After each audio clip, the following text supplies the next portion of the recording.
Good to see everyone on the call today, and welcome, as I said, to another IoD Oxfordshire event. We are recording this event, so I'll go through a few little housekeeping rules shortly. But my name's Mark Johnson. For those of you who haven't met me or seen me before, I'm the chair of IoD Oxfordshire, and a warm welcome to everyone on the call today. So, a couple of housekeeping rules. We are recording it, as you just heard the pleasant lady say on the call there. So I hope that's okay with everybody. And also, when the speaker is speaking or when anyone's asking any questions, please can everyone have their microphones on mute. Sometimes you get some feedback and it can be a bit disturbing for the presentation material. So I'll shortly be introducing the speaker. We've got a really good event lined up for you today. I'm really excited about this one. I'm very apt for the position that we all find ourselves in our businesses. So looking at the commercial landscape and the tools and techniques that we can use on how to develop ourselves, but also develop strategies and looking forward to where we see ourselves now and in the future. So without further ado, I'd like to introduce David Gammon. David's been working with AFE, the company that I'm commercial director for approximately 2 years, working with the board and our senior management team. So a lot of the material you're going to see today, I've had personal experience of, and I'm looking forward to this event. So thank you very much. Good or bad. Yeah, so thank you very much. So thank you, David, and please introduce yourself. Okay, well, hi everyone. So first of all, I want to thank you all, because I know these are busy times. So it's good for you that you've given up some time to come and explore some of these ideas. So I'm just going to go into my to pull up my screen now. For some reason I've gone to, let me go back. Right, okay, so hopefully you can all see my screen now. So forward into uncertainty is something that in my job I've been trying to help people with for some time now, probably way before this latest round of craziness with the pandemic and things. But because there's part of me that's beginning, I really kind of realize that the pandemic has been a huge kind of impact on most of my clients that I work with in all sorts of different ways. But there were lots of changes happening and going on before the pandemic hit. So in any case, this ability to move forward and into uncertainty is true whether there was a pandemic or not. So, and one of the stories I'll often tell my clients, when I go back to my career in the late 80s, I worked for Tesco's for 6 years. And when I was at Tesco's in the late 80s, we were able to forecast the turnover of a superstore, a £2 million a week superstore, to within a few £1,000s every week, pretty accurately. And I notice now, rolling forward some 30 years, I know very few companies that are able to get anywhere near that degree of precision because of the amount of change and uncertainty in marketplaces. So I think one of the things I focus my business around is helping people to learn to live with complexity and uncertainty, because that's the world we live in now. And it's really challenging for human beings, because when things get very complex, we quickly reach a cognitive threshold. And unfortunately, what human beings do at that cognitive threshold is default back to some very basic fundamental beliefs that we hold that quite often will be wrong. So a lot of my work is really around trying to help people overcome those beliefs that kind of hold them back and make them not see the world clearly. So I'm going to share a few very simple ideas with you today around moving forward in uncertainty. Well, we're going to talk about black swans and boiling frogs. We're going to talk about where the motivation to act in the face of uncertainty comes. And I'll introduce something called the STOCKDALE paradox that any of you avid readers may well have come across before. I'm going to talk about removing the noise in the system and accessing your best sort of leadership position.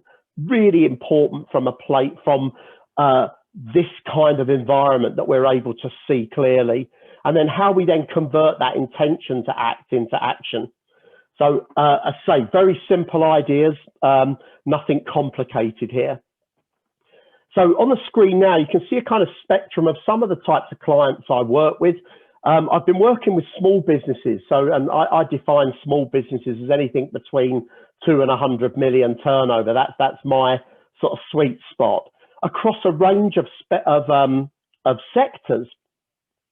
And one of the things I've really noticed is this particular last couple of years is how each sector has been affected quite differently. So I'm going to call up a poll actually, because I'd like to sort of get a sense from those of you that are on this call here. What's going on in your business right now? So how's the last 12 months been for you? Has it been really quiet and really challenging, quieter than normal, business as usual, busier than usual, or really frantic and really challenging? Because it's interesting what I'm seeing. So I'm just going to give you a chance to fill that out. So we got 10. Interesting. So yeah.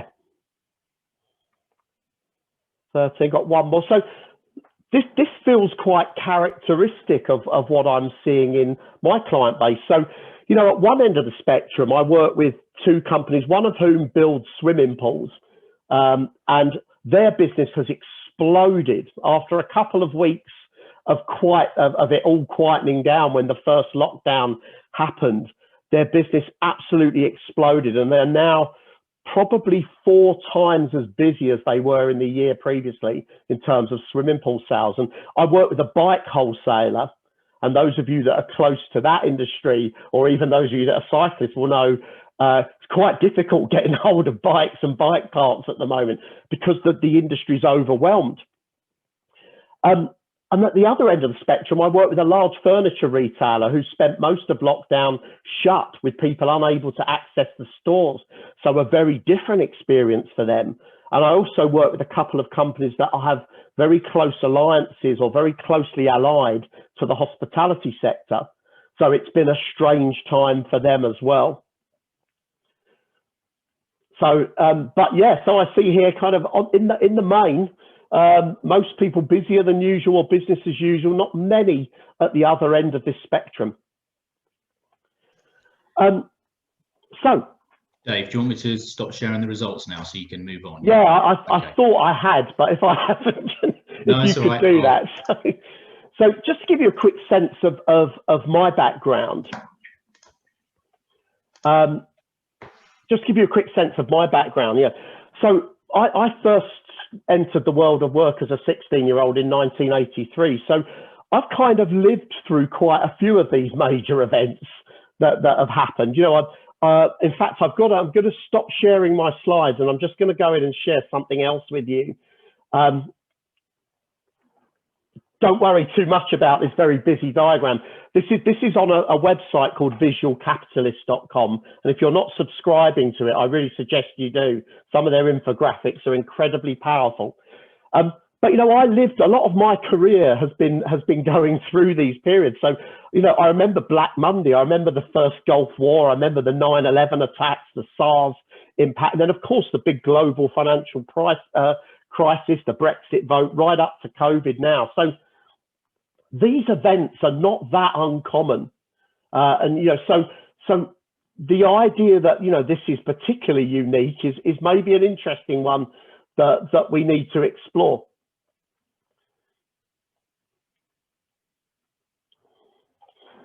So this is the idea of black swan events. So in the stock market, they call black swan events are these rare and unexpected things that happen that have a big impact. And I do get that for some sectors, this pandemic has been devastating in terms of their business.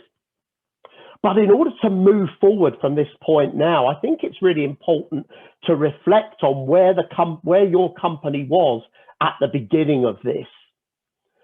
Because the metaphor here of the boiling frog is interesting to me, because I notice amongst my clients that the position they find themselves now is largely a function of the position they were in at the beginning of the pandemic.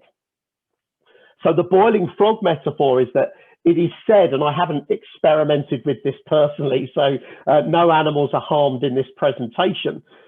It's said that if you try and drop a frog into a pot of boiling water, it will jump straight out.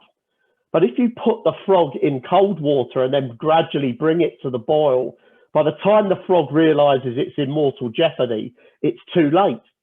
And I see this with a lot of companies. You know, I see a lot of companies that know that there were things that they were supposed to be doing and needed to get round to that they didn't do, which meant at the point something like this pandemic hit them, the impact is that much sharper. And I also know the companies that are really well organized around getting stuff done have tended to enter into this pandemic in a far stronger position and are far more ready to deal with what happens as we move out of this kind of lockdown phase. So it's the things you didn't get round to that you also need to address. In many respects, I think it's important to separate the impacts of the pandemic from the impacts of the things that you haven't done up to this point, because they're quite separate issues. So if you like, this is about what is under your influence and control versus what is of concern to you. So the pandemic is a concern to all of us, but we have very little influence or control over it. So our focus needs to really be in on what do we have control of here. And I've added an additional one into that. What do we really understand here? I think there's a lot of narratives flying around. I was watching the news just this morning, the various narratives flying around the pandemic and what happens next and what caused it and all of these things. And really, we've got a lack of understanding. So as business owners, our focus should be on what do I need to do? What's within my gift in my business right now? Have I left those boiling frogs boiling for a little bit too long?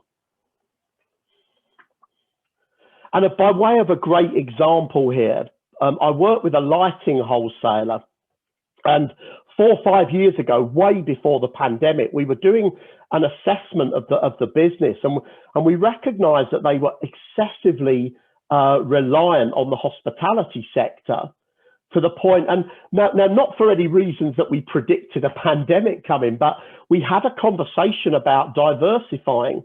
And as a result of that, he went into the online market and started to sell direct to consumers. And that business carried him through the pandemic. You know, so the fact that he took action on what was clearly a risk to his business years ago has really helped his business now. Now, you know, it wasn't a crystal ball moment. It wasn't magic, but this is what I mean by, you know, if there were things you should have been doing in your business before the pandemic hit, those are the first places to start as we move out.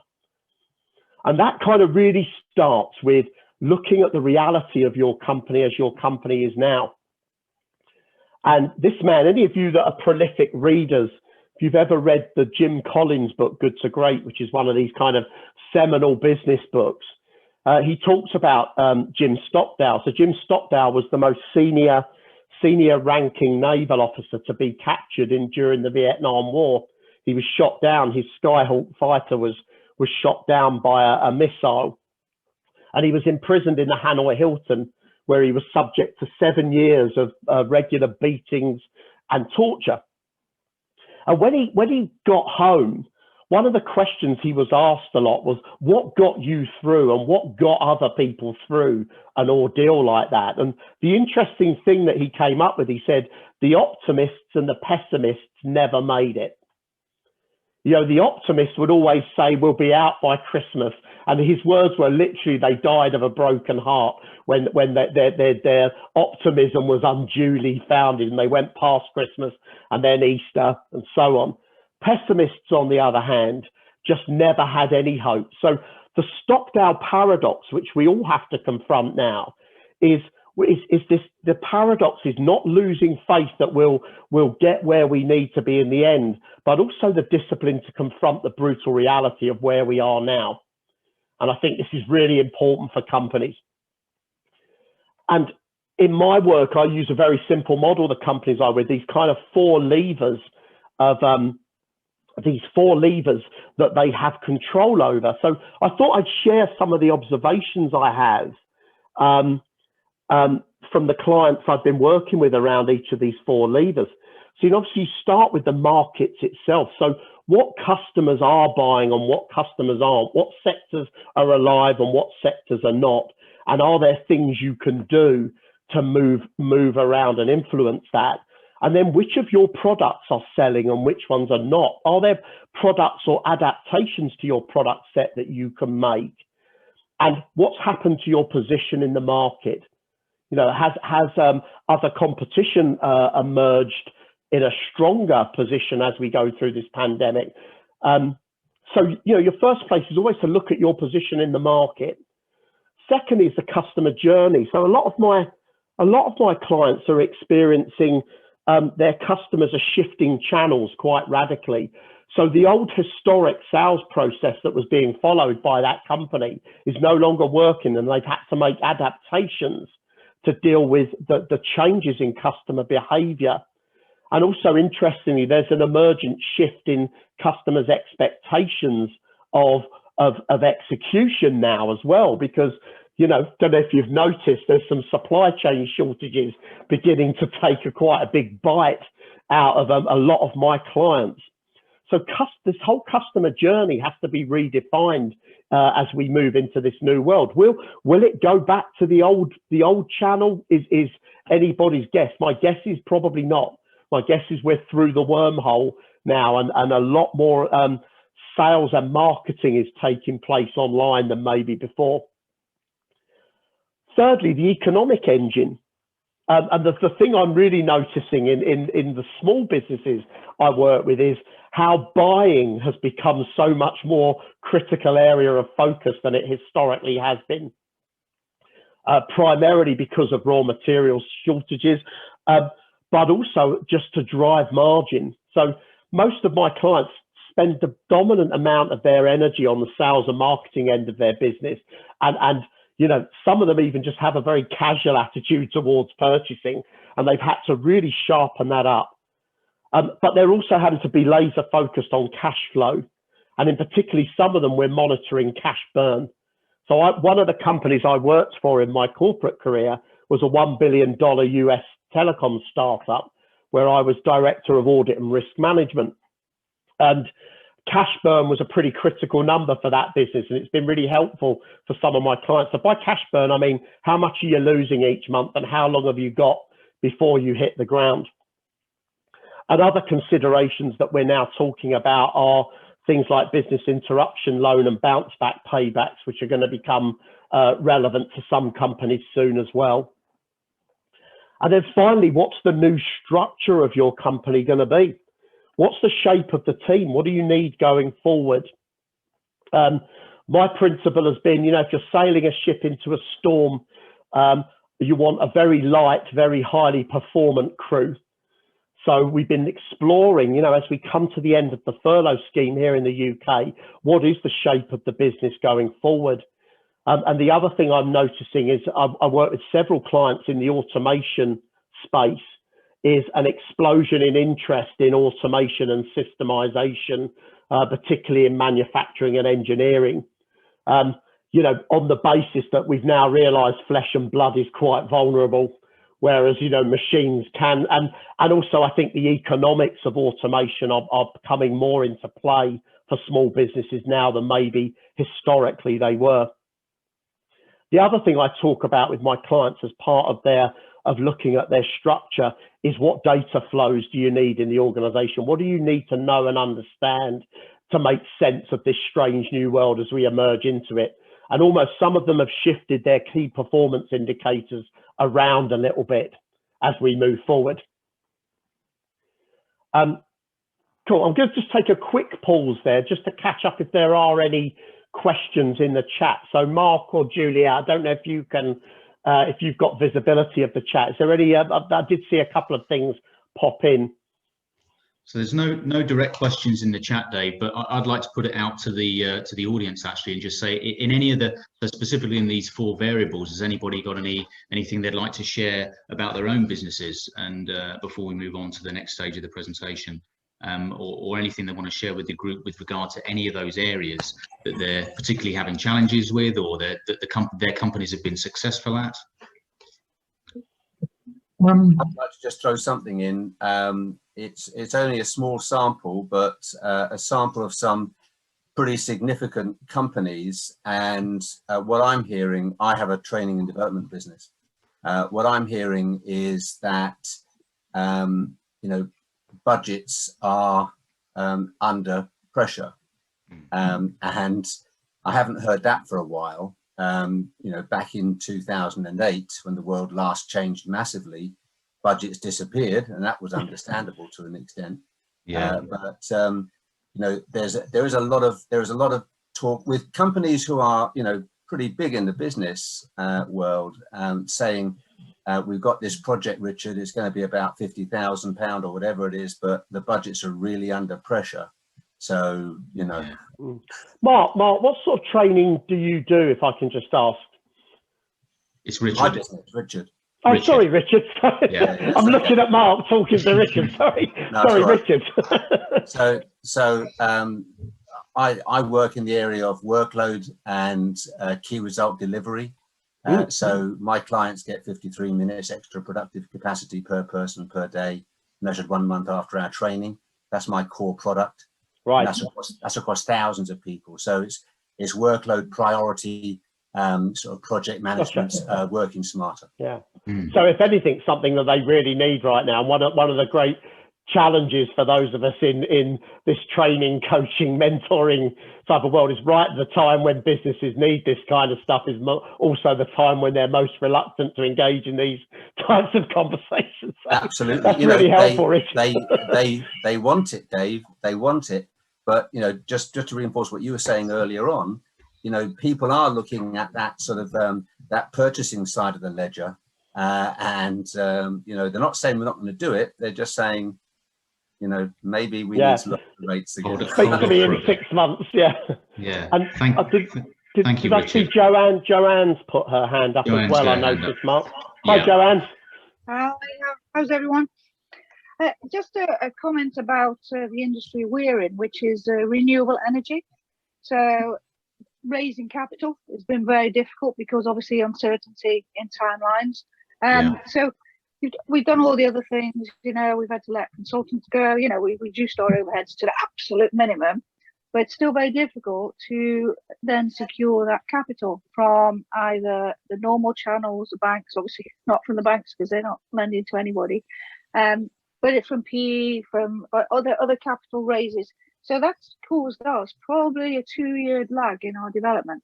So you can imagine the cash burn has been a complete nightmare. Yeah. Everybody likes the project, everybody loves everything, but nobody wants to put their money on the table just quite now. Yeah. So, you know, you got the one extreme, haven't you? We're not capital goods because we're development. So you can imagine the sort of capital we're trying to raise for solar fields and things. So yeah, absolutely. No, thank you, so Joanne. I was the one who put yes, it's been a nightmare and a struggle in the poll. Yes. Yeah. That was probably me. No, and you know, you're not alone, are you? Goodness me, you know, some of my clients, it's been a real, and literally that cash burn has been the critical number. You know, the most important indicator is how do we minimize the rate of decline so that when the market does come back, we're ready to move into it. And the other stream that I'm in is in sports. So I'm the chair of Taekwondo in the UK. So again, return to play, loss of membership. We had lots of government support. So that's been really great, actually, the response from the department. But how do you get that participation back? How do you get members involved? So that's on the other end of the business scale, but it's still very important in terms of how to do that and how you change your business plans. So absolutely. Yeah. And I suppose on the flip side of that, Paul Hopwood's just put in that you're not finding spend a barrier for anything that you're doing. Would you like to comment on the industry that you're in, Paul, with regard to that? Can do.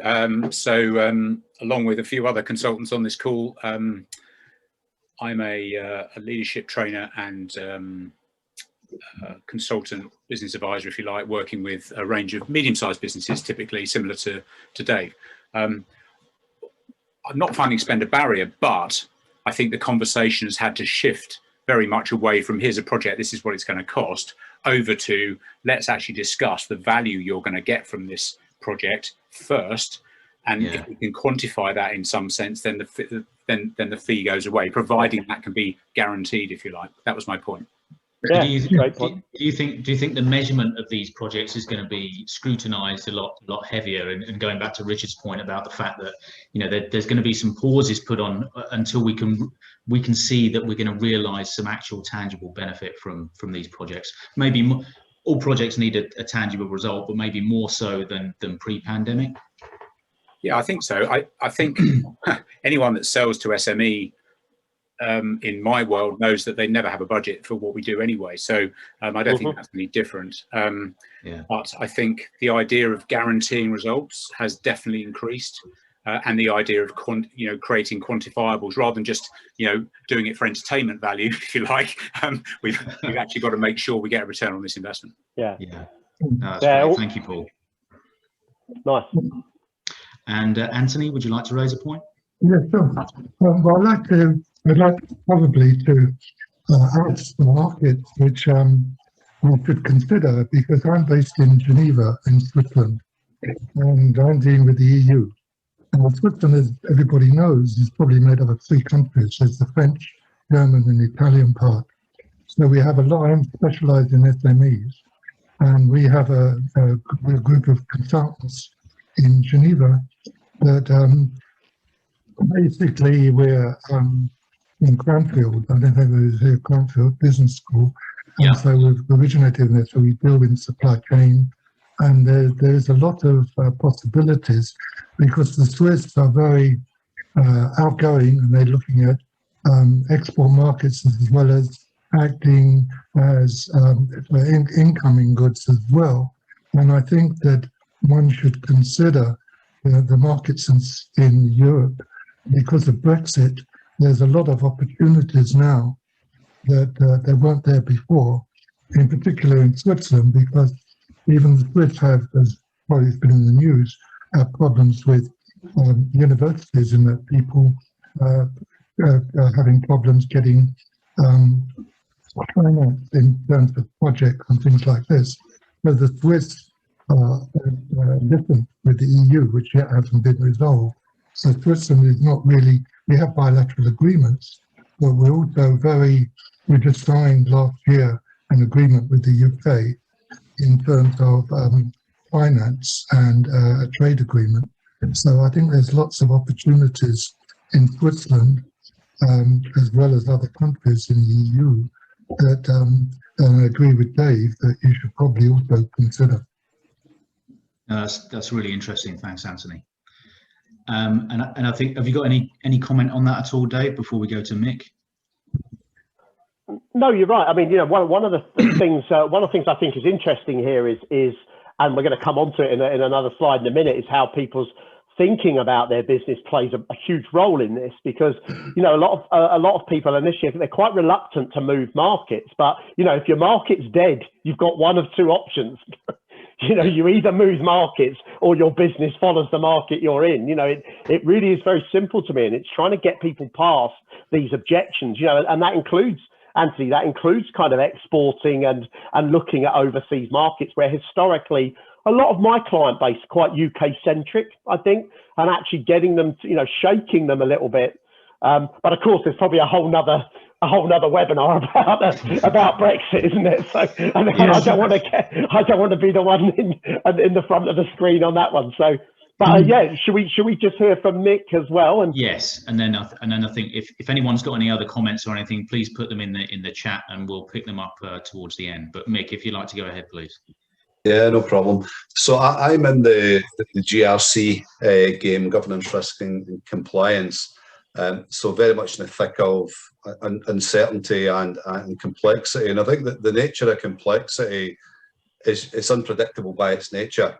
And I think what I've found over the last year in particular is the need for organisations to be a bit more dynamic and responsive in terms of how they detect and respond to risk, which is, I think, is quite interesting. There's a bit of a shift away from the very rigid structures I think we had at one point in time. And I think it's, to Dave's point from earlier, it's the recognition that there are certain things we're in control of very little in reality, but it's understanding what you are in control on, how you respond to changes in the environment, and recognising that the stuff that's outside, you've got very little influence over it.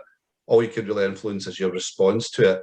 So what I'm finding more and more is actually a shift away from data in terms of data collection, because what we've seen, and certainly what I've experienced in my career, is lots and lots of data, lots and lots of graphs that tell you something's going up or something's going down, but it doesn't necessarily tell you the reason why and what the implications are.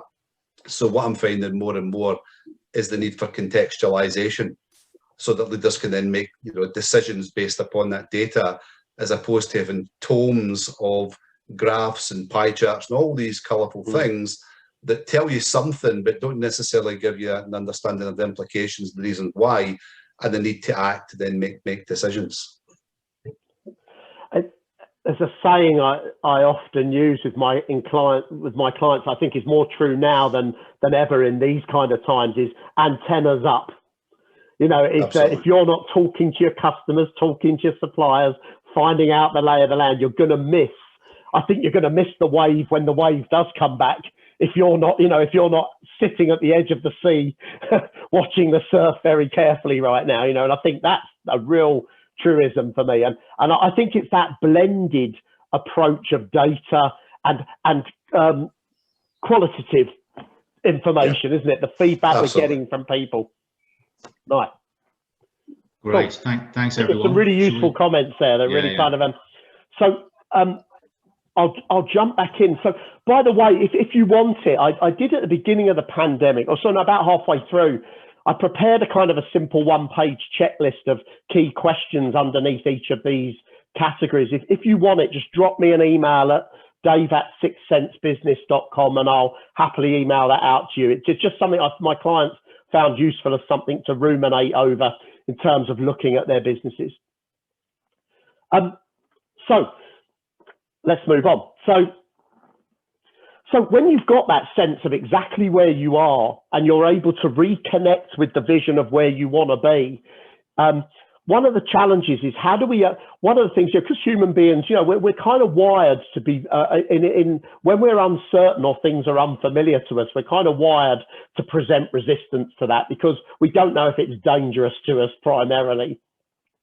So we've got to put tension back in the systems in these companies. And the way I do this is by setting up this kind of tension between where you want to be and where you are now, because that's where motivation appears, motivation to act, and motivation to act specifically in the face of uncertainty.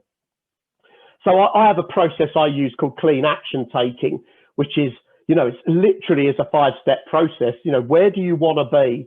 And I look at that across 3 dimensions: the individual, the company, and the financial results.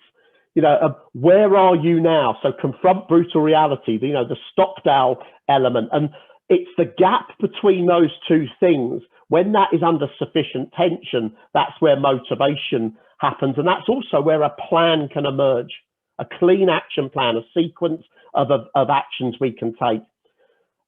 So, you know, stage 1, set vision. Stage 2, those of you that are consultants, this shouldn't, probably nothing new here. You know, what's current reality? And then what are the critical actions that will move us towards where we're trying to get to? And an interesting little side observation is I've noticed myself talking less about timescales with clients now and talking more about threshold conditions.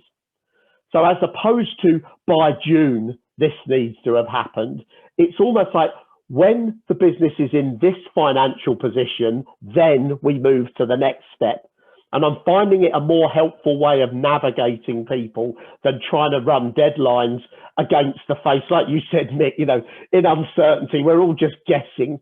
You know, the very idea for most businesses of a 5-year strategy at the moment, to me, is laughable. You know, unless you're in a capital industry that requires 10, 20-year planning windows, what are you doing? You know, is my question. And I tend to think, like, you know, I really want to pick on Mick's point there. More interesting than planning at the moment is what's going on. You know, I'd spend the time I normally spent navel gazing into the future. I'm much more concerned about what's happening right around me. So it's a kind of it's a way of being a human being again, isn't it? It's kind of what's happening now, not what am I worried about in 5 years' time. I also factor in obstacles, and by obstacles, I also make my clients factor in the uncertainties. You know, in this plan, what do we know and what do we not know? You know, because there's so much about our actions will not deliver what we hope they will deliver in this type of environment.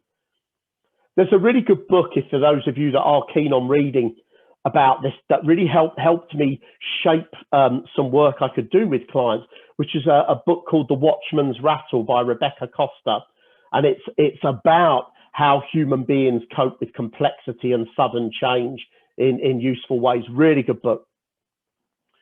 And also, more than ever, companies need to have what I call a calibration and adjustment system. You know, small businesses are notoriously not great at organizing regular communication, regular reporting, data, conversations, arguments at board level. You know, this is what we need right now to figure out the right next steps. In many respects, I often think of it as some companies now need to be on a war footing. You know, there needs to be a situation room, and you need to be all over what is going on. That complacency at the moment, I think, will put some businesses under that needn't have gone under.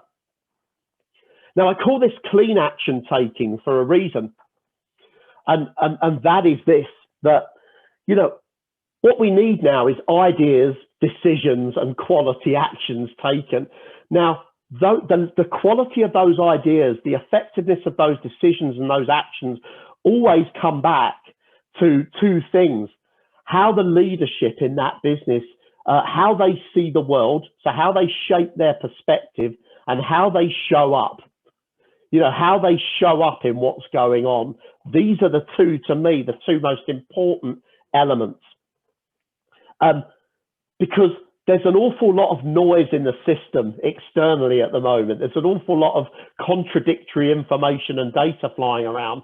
And also, we've got to remember that we're filtering all of that data through our own unique perspectives of reality and our own unique perspectives of who we think we are.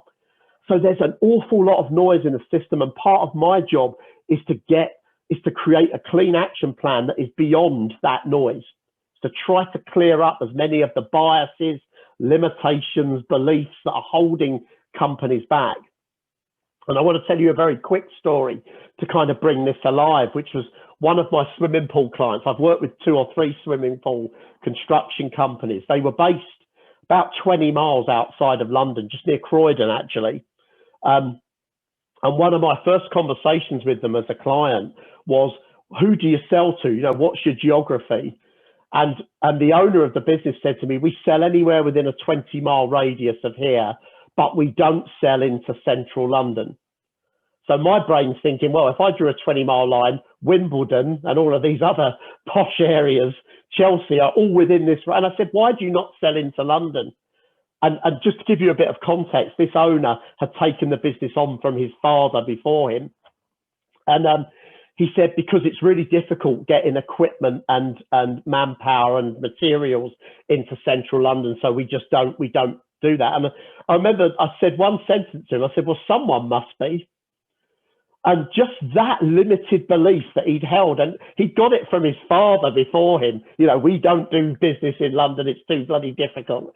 That limiting belief was costing his business about £1 million of revenue a year. He was literally turning away inquiries coming from Chelsea and Wimbledon because it was too difficult.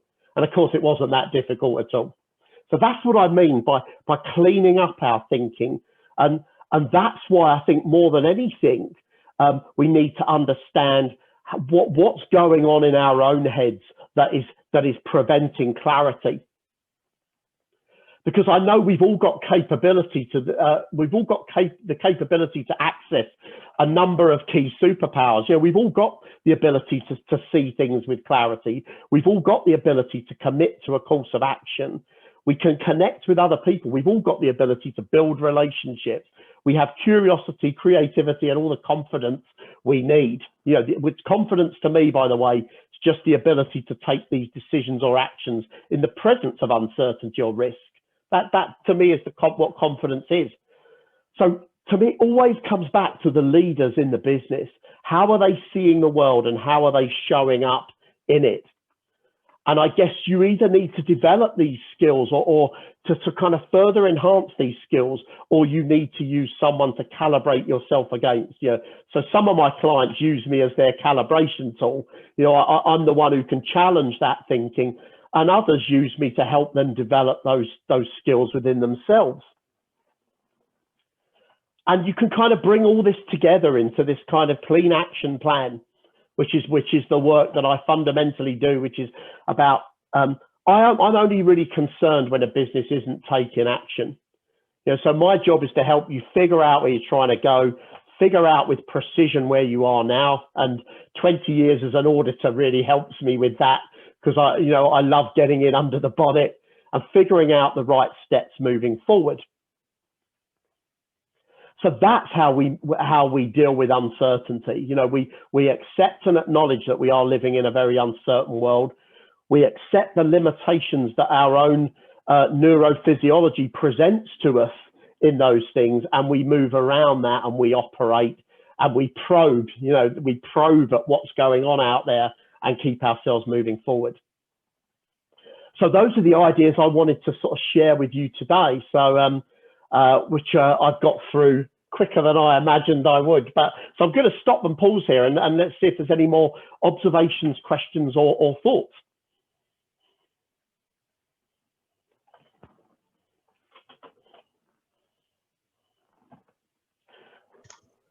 So this is an interesting, Paul, again, lots of appetite for agile implementation at the moment.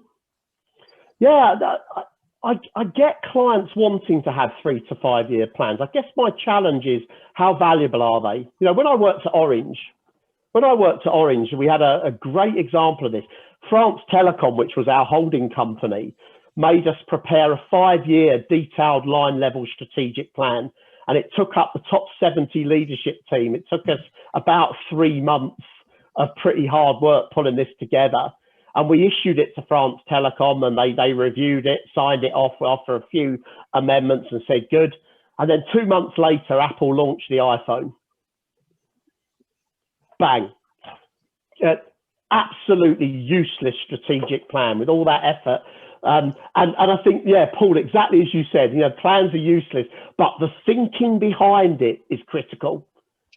Because to me, it's about scenarios now rather than necessarily plans. It's about if this, then that, as opposed to, I think my clients have moved away from kind of rigid plans, but still holding an intention, still holding a very clear, we're trying to get there. So everything we do either needs to move us in that direction or certainly not away from that direction. Really interesting. Yeah, great observation. I love that quote, by the way. I think there's an argument as to whether it was Napoleon or Patton who said it. They probably nicked it. I imagine Patton nicked it off of Napoleon. So Anthony had his hands raised. Anthony, would you like to? No, I just want to mention one thing, and I agree with Dave completely. But what we do have in Switzerland is an innovation council. And unlike probably certain countries like the UK, which are very nationalistic, and looking at them, the Innovation Council in Switzerland will look at things internationally. And they have people like Bovary, they have a lot of different makeup of that actually contributed. So they're very open. So we can probably help if Dave and if other people have automation projects, they look at funding as well, and they're also willing to play a part. So Switzerland is quite international in that regard, and we're outward looking, so that we've been operating in Switzerland since 1990. So we know the Innovation Council, and we would welcome, and I'd be happy to talk to anybody about automation projects that we could look at. Okay, thank you, Anthony. It's one of the things I've been doing. I use what I call the gun to the head brainstorm. Because now more than ever, I think creativity is the key here. Is we've got to think differently, because thinking in the patterns of what got us through in the past is not going to cut it as we move forward. Because even when the pandemic is over, other things are happening. This technology shift, you know, the clients I'm working with that are really at the leading edge of some of that automation, it scares me what we're already capable of that I just don't think people are realizing, and that is just going to accelerate and accelerate. Well, it's really exciting from one perspective, but it also presents a whole bunch of new challenges. And the companies that are going to win here, I think, are the companies that are willing to push out at that edge and explore, you know, different ways of working and different models now. You know, I think it's really important.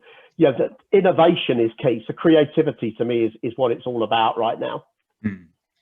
Has anyone else got any other examples of where their businesses or themselves have been looking at exploring completely different avenues from what their businesses are already based on, or other sales channels that they were looking at pre-pandemic?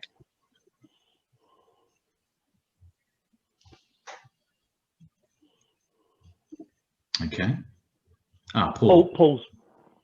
Sorry, me again. It's only a very quick one, which I'll share, which I think is interesting. 3 of my very traditional clients have initiated lean startup approach to new product ideas. So I think that's a really interesting and very different development that I haven't seen probably ever in my career with a traditional business. So that's interesting. Yeah, that's a great. I think even Mark in AFE was, you know, there's some of that going on, isn't there? That kind of almost like that rapid prototyping capability that we now have is coming to the fore. Actually, we don't have to spend loads of time figuring this out. We could just knock one up and go, right, let's see. Exactly. Yeah, a great example of. Yeah, as Dave was mentioning, so in our business, there's always been not an issue, but always an area of proof of concept before you can go forward and really obtain the business long term from many of our customers. So we've invested in some technology, so 3D printing and that type of thing in-house. So now we can get our samples available. We're in an engineering and manufacturing company, and now we can get our samples readily available, putting them on the desks of the decision makers, so they've got something that they can physically touch. And rather than having a conversation about what our capabilities are and what we can do, we've already got something there that demonstrates that without even talking. So that's kind of an area that we've moved into now and more heavily, and it's been quite successful. One of the things in the Watchman's Rattle, one of the things Rebecca Costa hypothesizes about, how she's really written this book about how does humanity move forward from all of this stuff now. One of the things she said about is we've got to learn, and she was talking about it in the context of the way we treat politicians, you know, where if they get something wrong, we you know, chastise them and chase them out of office. Whereas she said the only way we can move forward now is that we've got to try more things. And that means we've got to get more things wrong in order to find out the ones that we're going to get right. You know, so I'm encouraging my clients to experiment more and more than they've ever done in the past, because, you know, this is where solutions will come from. Yes. Just if I may, just to sort of underscore that as well. One of my clients, very traditional industry, very traditional business, and they recognise that that one of their things that they could do, as well as provide their basic product, there's a byproduct which could be very, very useful, and they've created a separate company. And that separate company is totally allowed to do radical things. Obviously, it's got to make money eventually, but it's, you know, minimum viable product, great idea, MVP, sort of bring it through, scale it to a point, and then see if you're going to sort of, you know, take it on and bring it to market and what have you more thoroughly. But yeah, that idea of a very traditional business hiving off something that's tangential and related, and, you know, the whole lean MVP, you know, agile sort of implementation, which is not really part of the structure in the business in of the other company. Yeah, it's interesting. Yeah, sometimes I think having it as a separate, you know, uncontaminated by the more conventional way of working is quite useful. But it is just a portfolio approach now. It's kind of, you know, you put 10 horses in the race and you hope that one of them comes in, and one or two come in as winners. Okay. Bye. And any other comments from anyone else at all? Paul, you still got your hand up. Was that intentional or? No, that should. Okay.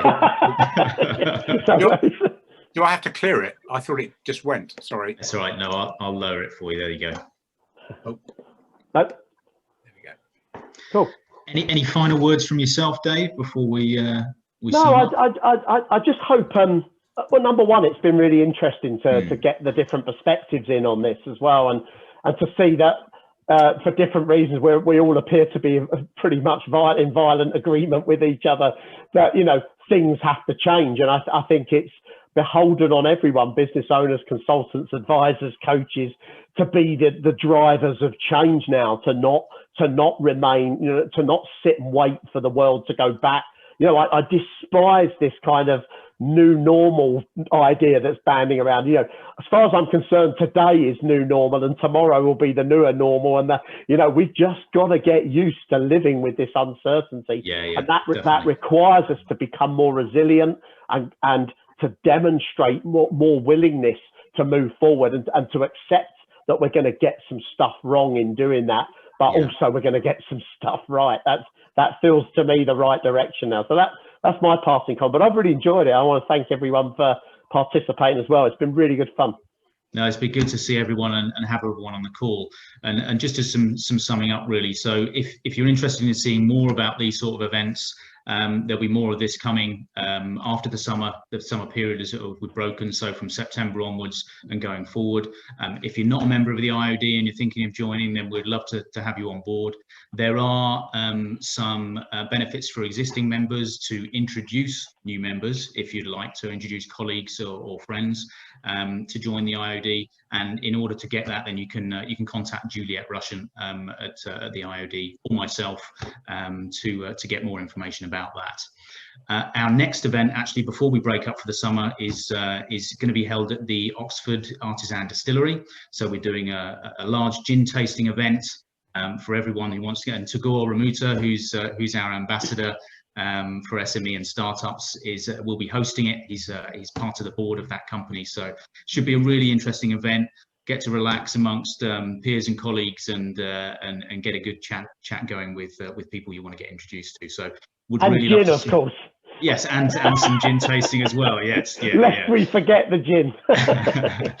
But we're really good to see anyone who wants to join that. Again, you can see it on the website or get in contact with Juliet to find out more about that. So anyway, in closing, really good to see everyone today, and we will be doing more of these type of events, lots more engagement over the coming months and years. So good to see you, and I think we'll close it down there, unless Juliet, you've got any of the comments or housekeeping we want to bring up. No, nothing to add. Thank you. Thanks, everyone. Great. Thanks a lot, everyone. Enjoy your day. Thank you. Cheers, everyone. Bye-bye. Thanks. Bye-bye.